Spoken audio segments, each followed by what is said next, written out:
La tercera charla, para la que tenemos 18 minutos, hablará Pablo Castaminza, del Centro Nacional de Biotecnología, sobre el uso de cultivos celulares para el estudio de las hepatitis virales.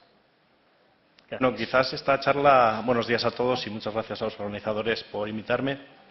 Quizás esta charla se podría resumir en que no existe un modelo bueno de infección en cultivo celular para hepatitis C y ya terminamos y nos vamos. Pero quiero utilizar estos 18 minutos para presentaros, a grosso modo, un modelo de infección con el que trabajamos para hepatitis C, que es una singularidad, que aún es un modelo que es lo mejor que tenemos y que tiene la gran deficiencia que solo representa un genotipo de los 6 genotipos que hay en hepatitis C. Por lo tanto, es una herramienta limitada. Los contenidos de lo que os voy a contar hoy básicamente va a ser una pequeña introducción sobre la virología en VHC, estructura genómica del virus y el ciclo de replicación. Pasaremos muy rápidamente por encima. Después os hablaré de este modelo de infección basado en JFH1, que reconoceréis que es un único genotipo, que es el único que replica eficazmente en cultivo celular, y podremos matizar eso más adelante. Los principios y componentes de este sistema y las posibles aplicaciones. Iremos desde aspectos muy fundamentales y con una utilidad inmediata relativamente baja hacia cosas que son más útiles inmediatamente. Y hablaremos de ciertas conclusiones y perspectivas. Lo que a un virólogo le gustaría tener para trabajar es muestras de hospedadores naturales, un cultivo celular susceptible de muestras que vienen directamente de este hospedador y modelos in vivo que, después de utilizar cultivos celulares para manipular como queramos el virus, tengamos modelos in vivo para estudiar el fenotipo de estos virus. En el caso de hepatitis C, el hospedador naturales son humanos. Tengo que remarcar lo que os he dicho hasta ahora, que el único cultivo susceptible son hepatocitos primarios y con alta variabilidad y acceso limitado. No siempre funciona, no es un cultivo robusto.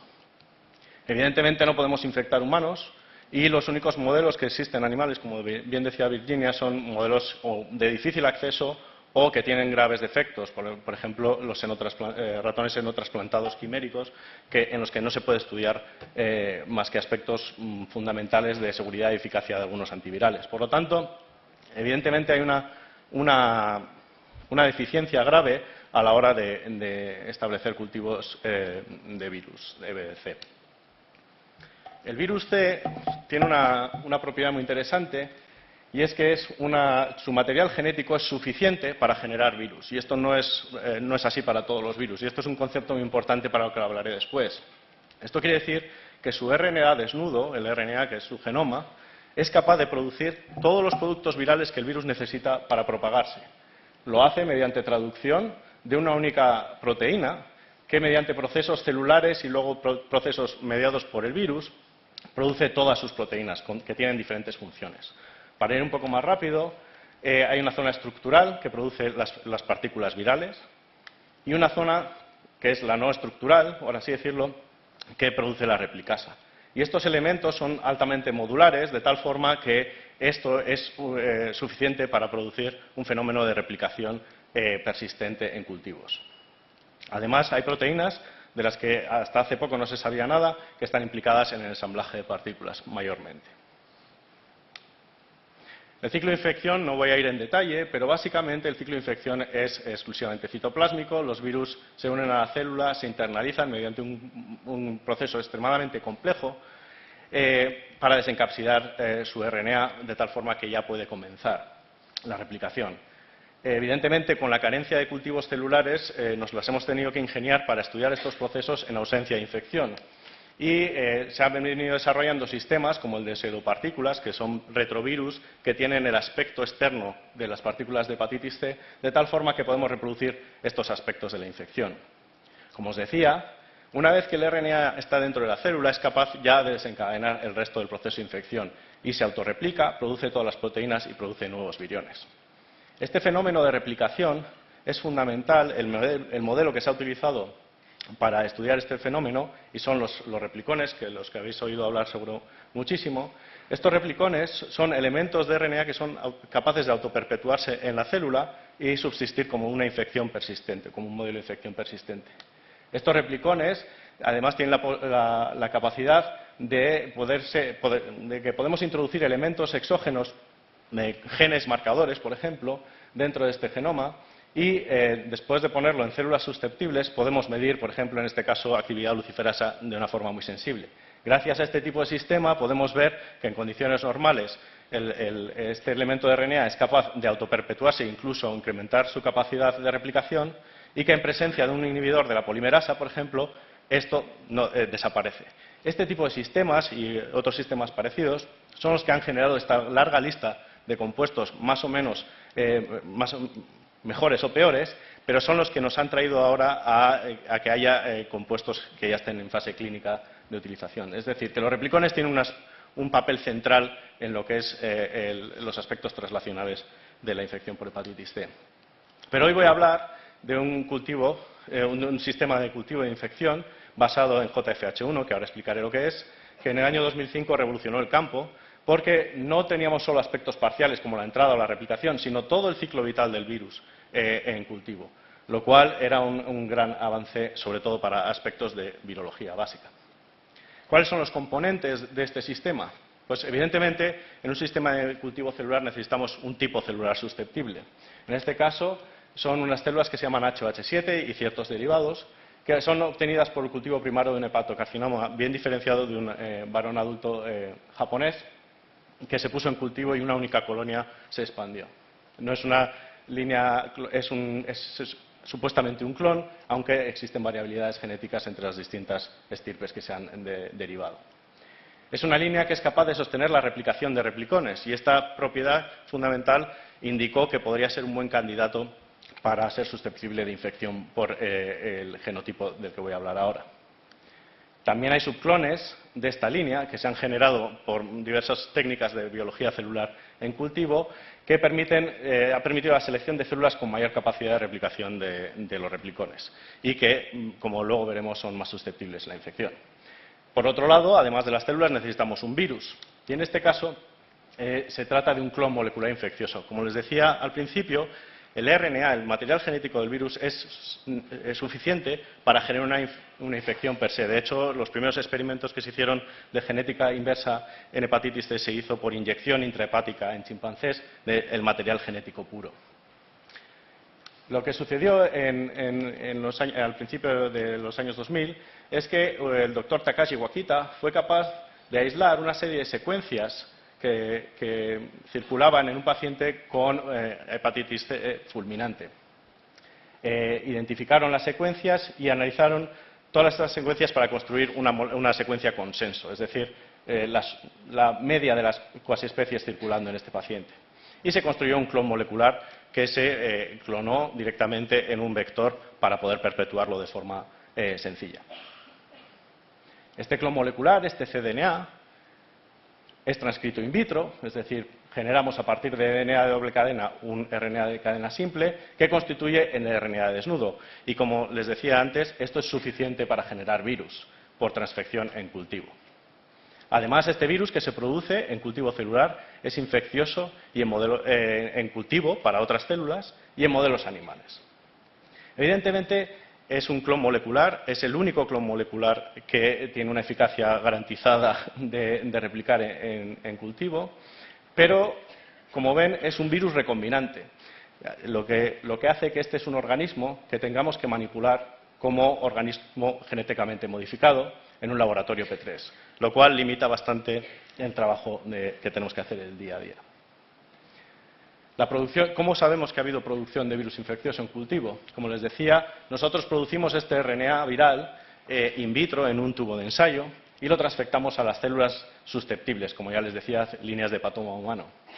Si nosotros después de esta transfección esperamos el tiempo suficiente y tomamos el sobrenadante de estas células, no las células que tienen material genético, sino el sobrenadante, y lo pasamos a células que nunca han visto el material genético del virus y lo pasamos sin diluir, observamos que estas células empiezan a expresar antígenos virales, lo cual sugiere que hay algo en el sobrenadante que permite transmitir la capacidad de estas células de expresar el antígeno viral, que es una propiedad típica de los virus.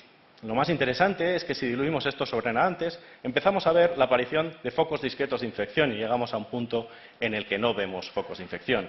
Esto permitió por primera vez determinar la infectividad en unidades formadores de foca por mililitro, es decir, una unidad infecciosa por mililitro, que es una cosa que en hepatitis C había que hacer mediante inyección secuencial de diluciones en chimpancés y esperar a que revelasen la enfermedad. De tal forma que esto supuso una revolución en el campo que nos permitía por primera vez no solo crear virus en cultivo, sino también propagarlo de forma eficaz. Y esto se puede ver aquí, como decía, cuando tomamos un sobrenadante de células y lo pasamos a otras células que nunca han visto el material genético del virus, podemos medir que en el sobrenadante de estas células van apareciendo títulos de infectividad cada vez más alta, medida, como les decía, por aparición de unidades formadoras de foco. Esto coincide con el crecimiento muy rápido del número de células positivas para el antígeno viral en el cultivo, de tal forma que se demuestra que el virus está replicando en cultivo celular. ¿Para qué se puede utilizar este sistema? Y aquí pasamos un poco a las aplicaciones. Podemos estudiar características básicas de viriones de VHC. Evidentemente, antes de este sistema en cultivo celular había imágenes del virión, pero provenían de un paciente, de otro, había mucha heterogeneidad en las muestras, etcétera, etcétera. Lo que nos ha permitido este sistema es comprobar que esa heterogeneidad es intrínseca al virión y que el virión es pleomórfico, es decir, que no tiene una forma concreta, sí que tiene un tamaño esperado al que fue determinado por otros estudios anteriormente, pero hemos aprendido, además de que estas características morfológicas son muy variables, que los virus están decorados con proteínas celulares, como apolipoproteínas, etc. También hemos podido ver características básicas del virión. Estos son viriones purificados, idénticos a estos. Esto es una técnica de tinción negativa que nos permite ver solo la superficie, y aquí podemos ver dentro del virión. Y como ven, tenemos partículas envueltas y sin envuelta, en las que podemos ver dentro de una envuelta de 2 capas lipídicas la presencia de una cápside y cápsides desnudas. Esto es una aplicación que la utilidad inmediata no es evidente, pero sí nos permite avanzar en los conocimientos estructurales del virión. También una tecnología recientemente publicada es que nos permite ver qué pasa dentro de la célula infectada en condiciones controladas. Podemos ver cómo se forman ciertas estructuras, en las que no voy a entrar en detalle, que son exclusivas del virus y que nos permiten estudiar cómo el virus está adaptando el medio celular para su propio beneficio.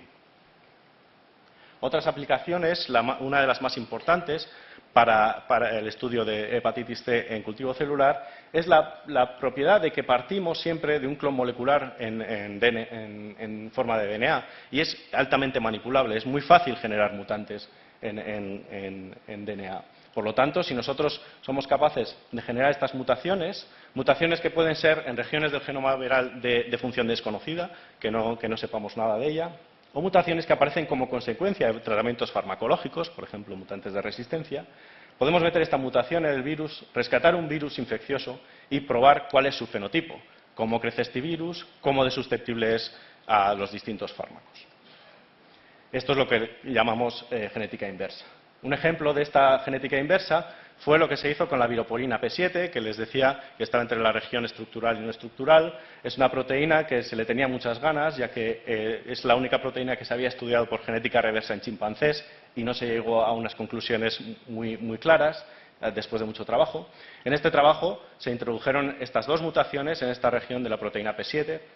Se hicieron los virus y se observó que eran capaces de replicar a niveles normales, pero que su infectividad estaba claramente alterada. De tal forma que gracias a este fenotipo viral podemos adscribir a estos mutantes la capacidad, o a la proteína P7, la capacidad de ensamblar partículas virales.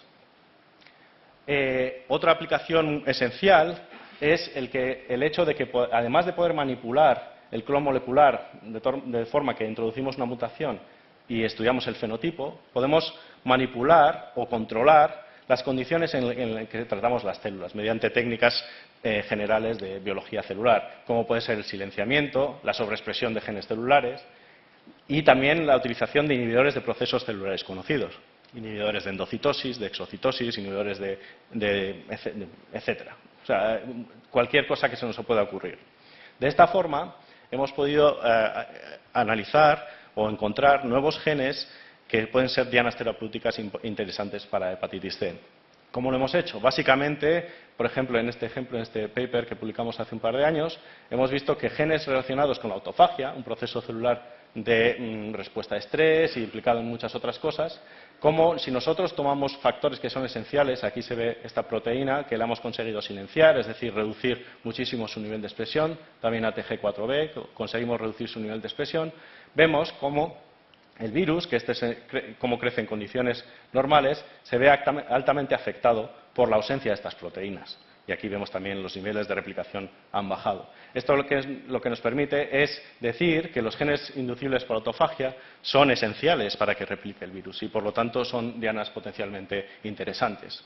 Lo mismo podemos decir de la maquinaria de biogénesis de VLL, llamada así genéricamente, pero aquí podemos ver cómo el silenciamiento génico de la poliproteína B produce un retraso claro en la producción de partículas virales comparado con el control, un descenso claro en la susceptibilidad de las células a la infección o a la propagación de la infección, etcétera, etcétera. ¿Para qué sirven todos estos datos? Básicamente nos permiten elaborar mapas de interacciones que son funcionalmente relevantes para el virus y quizás también para la patogénesis derivada de esta interacción del virus con la célula, y elaborar hipótesis que luego podemos testar o designar nuevos candidatos para intentar buscar fármacos frente a hepatitis C. Además, podemos divertirnos y sacar películas al virus. Aquí les quería mostrar esta película en la que básicamente podemos medir en tiempo real un marcador de infección, que ahora les explicaré. Como ven, aquí hay una célula que tiene un contenido rojo fluorescente, que es una proteína, que cuando la célula es infectada trasloca rápidamente al núcleo, y aquí lo ven en tiempo real. Estas células también llevan un marcador celular de interés, una proteína en la que estamos trabajando nosotros, y nos preguntábamos qué sucedía durante la infección con esta proteína, si se movía rápidamente, si se degradaba, desaparecía, etcétera, etcétera. Y este tipo de aproximaciones que hemos realizado en la unidad de microscopía confocal del CNV nos permiten seguir en tiempo real la infección. Pero además de estas cosas que pueden tener cierta distancia con el problema real de la infección por hepatitis C, tenemos cierta inquietud en identificar nuevos compuestos antivirales mediante rastreo de colecciones de compuestos. Evidentemente queremos compuestos químicos no tóxicos con actividad frente a VHC con dos objetivos fundamentales. Uno, para utilizarlos como herramienta para estudios básicos. Como les decía, distintos inhibidores que inhiben procesos celulares pueden ser interesantes para ver cómo funciona el virus. Y también para identificar moléculas con potencial terapéutico. Para ello, diseñamos un sistema de screening, de rastreo, que nos permitía no solo mirar qué pasaba durante la replicación o durante la entrada, o mirar solo targets virales, sino todo el proceso de infección, todos los componentes juntos y simultáneamente. Tiene la ventaja de que el número de dianas potenciales se multiplica muchísimo, porque están presentes todas las dianas virales, pero también todas las dianas celulares. Y tiene el inconveniente de que una vez que tenemos un inhibidor, no sabemos cómo funciona y tenemos que deconvolucionar el efecto. Este rastreo está basado básicamente en un ensayo tipo ELISA que nos permite ver la infección de forma cuantitativa y en la misma placa ver la viabilidad de las células frente al challenge del inhibidor. Aquí podemos ver cómo hay pocillos que tienen distintos colores, aquí no se aprecia muy bien, en los que tienen desaparición del color que revela la infección, lo cual es un candidato porque desaparece el color, pero también puede tener un problema de toxicidad, como ven aquí este compuesto, en el que también ha desaparecido las células, con lo cual es tóxico. Si nosotros ordenamos y cuantificamos los datos y clasificamos los compuestos en función de compuestos que no tienen actividad, negativos, serían compuestos que permiten la infección normal, permiten la proliferación normal de la célula. También los falsos positivos, que son los que he comentado, que son compuestos que matan y por lo tanto no hay infección. Y los positivos, que son compuestos que, manteniendo la viabilidad celular, impiden la replicación del virus. Por lo tanto, esto es una herramienta muy útil para rastrear grandes números de compuestos. Evidentemente, hicimos una prueba de concepto con este sistema, que publicamos hace un par de años también, en el que utilizamos compuestos que son de uso clínico para otras aplicaciones que no tienen nada que ver con hepatitis C. Pensamos que quizás también había una diversidad enorme de moléculas y pensamos que quizás podríamos cortocircuitar algunos procesos encontrando nuevos usos para moléculas que ya están en uso clínico. Como ven, no se fijen en los números, lo que podemos decir es que este sistema ha detectado inhibidores de entrada, inhibidores de ensamblaje, de replicación, es decir, de cualquier proceso viral, incluso procesos que desconocemos, es decir, que no responden a ningún efecto canónico.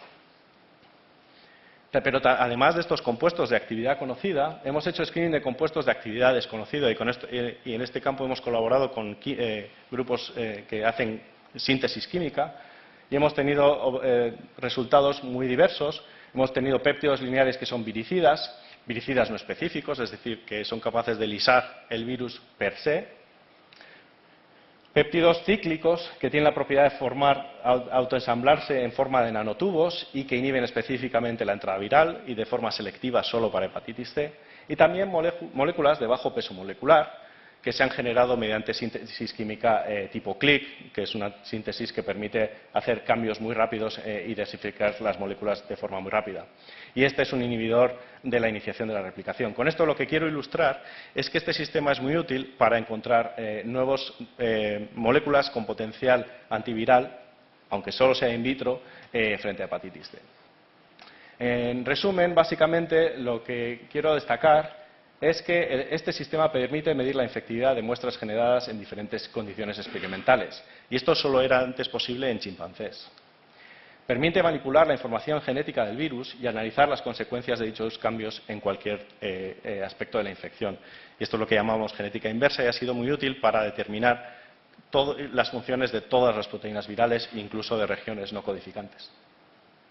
También permite el estudio fenotípico de virus en cultivos celulares sometidos a variaciones experimentales controladas. Y os he comentado silenciamiento génico, tratamientos farmacológicos, pero aquí esto se expande a todas las técnicas de biología celular que podamos conocer.